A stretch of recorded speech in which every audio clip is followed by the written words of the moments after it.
আজাৰাত 5 দিনীয়া কাৰ্যসূচীৰে খুব ধুনীয়াকৈ মনসা মাৰ পূজা কৰা হয়। যোৱাবাৰো আহিছিলোঁ, এইবাৰো অহাৰ সৌভাগ্য হ'ল। অসমবাসী ৰাইজৰ মংগল কামনা কৰিলোঁ। তাততো উচ্ছেদ হৈ গ'ল। এতিয়া আমি গছ ৰোৱাৰ কাৰ্যসূচী আৰম্ভ কৰিম আৰু কোনোবাই আৰক্ষীক আক্ৰমণ কৰিলে তেওঁলোকৰ ওপৰতে গোচৰ হ'ব, ব্যৱস্থা হ'ব। কিন্তু বৰ্তমান আমাৰ পাইকানত লক্ষ্যটো হৈছে যে বৃক্ষ ৰোপণ কৰি মাটিখিনি বনাঞ্চললৈ ৰূপান্তৰ কৰা। তেনেকুৱা একো হ'ব নোৱাৰে। আৰু কোনোবাই যদি ভাবেও তেতিয়াহ'লে আজিকালিৰ ভিতৰত ঠিক হৈ যাব। প্ৰথম কথাটো হ'ল যে মই চাকৰি দিছোঁ নে নাই তাক অসমৰ মানুহে জানে। জেলত মোক পঠোৱাৰ আগতে যে ৰাহুল গান্ধী নিজে জেলত নাযাব তাৰ কি গেৰেণ্টি আছে? সেইকাৰণে এখন ৰাজ্যত আহি কাক জেলত পঠাম, কাক জেলত নপঠাম, এইবিলাক কোৱাটো ৰাষ্ট্ৰীয় নেতা এজনৰ কাৰণে শোভা নাপায়। চাওক, তাৰমানে ইয়াৰ পৰা বুজি পায় যে মই কিমান ইম্পৰ্টেণ্ট। চাওক, এটাই কথা যে আমি অসমৰ মানুহৰ কাৰণে কাম কৰি আছোঁ।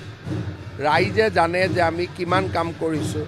গতিকে কোনোবাই কিবা ভাষণ এটা দিলেই সমস্যাবিলাকতো ৰাইজৰ মৰমবিলাকতো চেজ হৈ নাযায়। গতিকে এইবিলাক কথা চিন্তা কৰি কোনো লাভ নাই।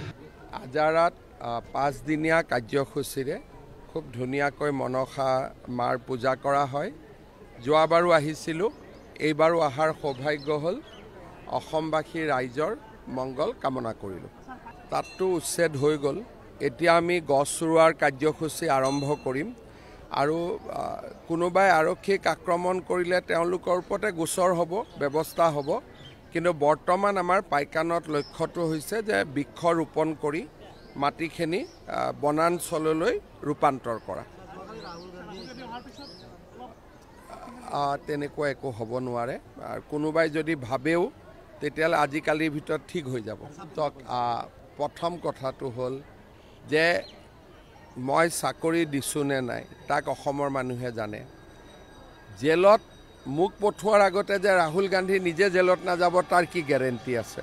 সেইকাৰণে এখন ৰাজ্যত আহি কাক জেলত পঠাম, কাক জেলত নপঠাম, এইবিলাক কোৱাটো ৰাষ্ট্ৰীয় নেতা এজনৰ কাৰণে শোভা নাপায়।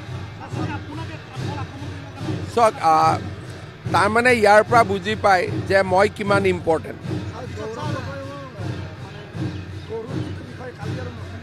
চাওক, এটাই কথা যে আমি অসমৰ মানুহৰ কাৰণে কাম কৰি আছোঁ।